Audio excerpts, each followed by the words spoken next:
In this video, I'm going to show you how to work with materials within the C4 level editor. So I'm going to bring back up. If you remember from the previous video, we made a bare bones level.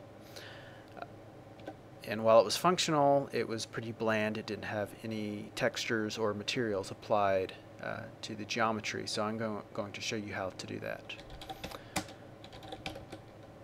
First, I'm going to load up our level using the command console. So I'm going to use the command world and load up demo within the world virtual directory.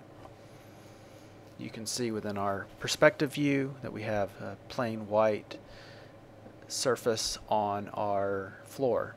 So I'm going to swap that out with something that looks better. You'll see there is a page on the ribbon here called material. I can actually double click that. And I'll show we only have this one material, this default, and there's a lot of different settings for loading different textures and normal maps, setting coefficients for specular and ambient highlights, including textures for each of those.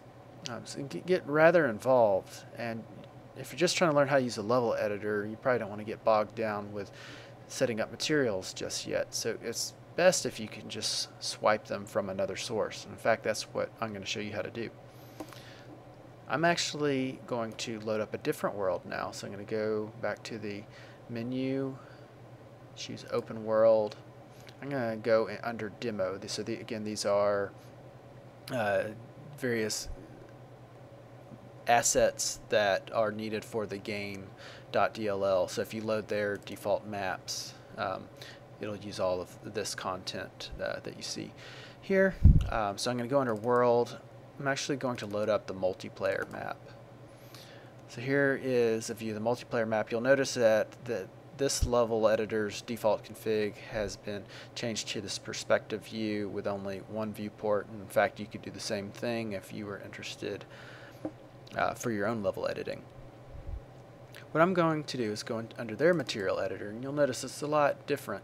It's populated with several different materials. These are all configured nicely, very high quality materials with texturing and bump mapping and that sort of thing. So I'm going to show you how you can actually import these into your own levels.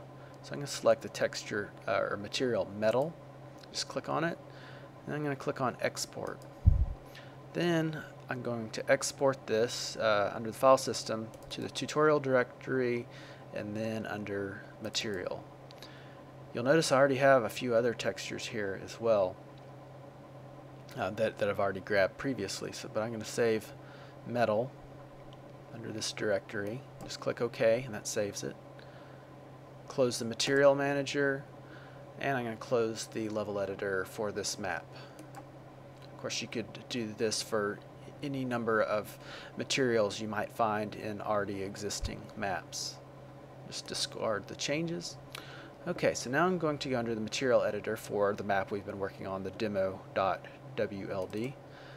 Now I'm going to choose import. So the text or the material I just saw was metal.mat. Double click that and it's now added. I'll do this for a few more. Glass, rock wall, stone floor, stone wall. Okay, so this gives me a few materials, and again, it's not just a single texture. It has all the different coefficients set, all the different properties that can be defined for a material.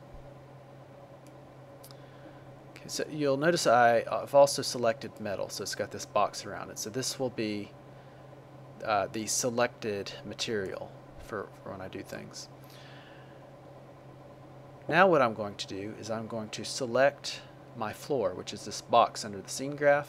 I can click it from any one of these views, including the scene graph view. So I've clicked the box. If I go to the menu, you'll notice under geometry there is a command called set material. This also maps to Control M.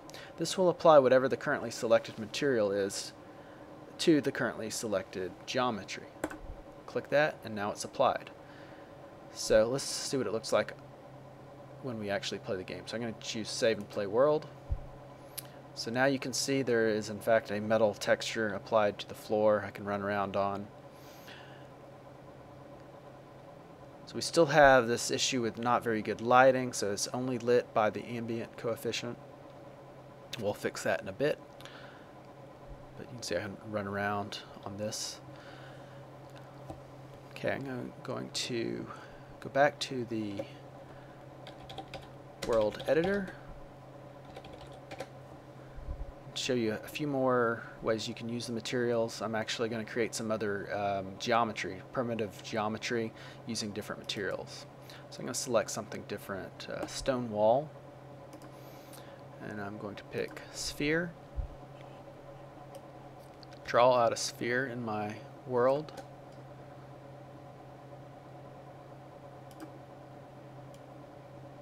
whoops. Select it and move it up a bit in the world. And let's also draw a pyramid, but I want to use a different texture. Use wall. Oh, and another thing you'll notice is that whatever material you have selected on the material page is automatically applied to any newly created geometry. So when we originally made the floor, we had just the default material, which was that solid white, was selected, so that's what it applied. Had we chosen something like wall when we made the floor, it would have been applied. So I'm going to draw out a pyramid here. One other thing I want to show you is that you can actually play with attributes of your primitive geometry. So I selected the sphere. I'm going to right click it, go to info, and let's say you decide that's just too many triangles, too many subdivisions of your sphere, which might, at some point start slowing your frame rate down. So I'm going to cut it in half. So I'm going to change the X subdivisions from 32 to 16 and the Y subdivisions to 8. Click OK, and you'll notice the sphere is now made up of a lot less triangles. So let's see what this looks like. Save and play world. Okay, and so you can see we have the geometry in here, both the pyramid and the sphere. Alright, so the next step will be to add some better lighting, and we'll show that in the next video.